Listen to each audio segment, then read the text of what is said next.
RTईची lottery आज दिनांक 6 April 2026 रोजी जाहीर झालेली आहे. पण RTई लॉटरीचा डेटा अजून देखील RTईच्या वेबसाईटवरती अपलोड करण्यात आलेला नाही.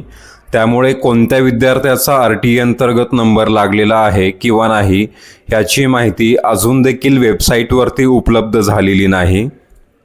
पुढच्या 2 ते 3 दिवसामध्ये ह्या लॉटरीचा डेटा वेबसाईटवरती अपलोड होईल अशी शक्यता आहे. त्याच्यानंतर तुम्हाला तुमच्या मुलाचा नंबर RTई अंतर्गत लागलेला आहे किंवा नाही हे तपासता येईल. सध्या बरेच पालक RTईच्या वेबसाईटवरती अर्जाची स्थिती तपासत आहेत, पण तिथे त्यांना असा मेसेज लिहून येत आहे की this application is not selected in any school असा मेसेज तिथे लिहून येत आहे. पण ही माहिती पूर्णपणे चुकीची आहे. RTईच्या लॉटरीचा डेटा अजून देखील वेबसाईटवरती अपलोड झालेला नाही, त्यामुळे तुम्हाला काळजी करण्याची गरज नाही.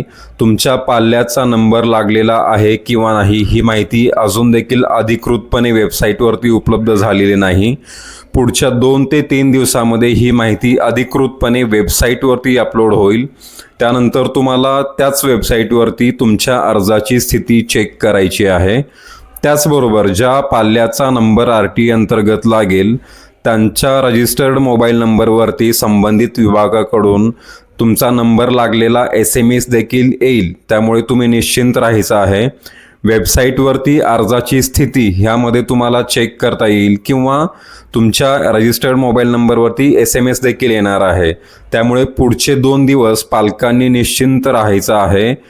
सध्या तुम्हाला कुठल्याही प्रकारचं पॅनिक होण्याची गरज नाही. पुढच्या 2 दिवसामध्ये तुमचा निकाल तुम्हाला कळेल. तर अशीच माहितीपूर्ण व्हिडिओ तुमच्यापर्यंत पोहोचण्यासाठी आपल्या चॅनलला सबस्क्राईब करा. धन्यवाद.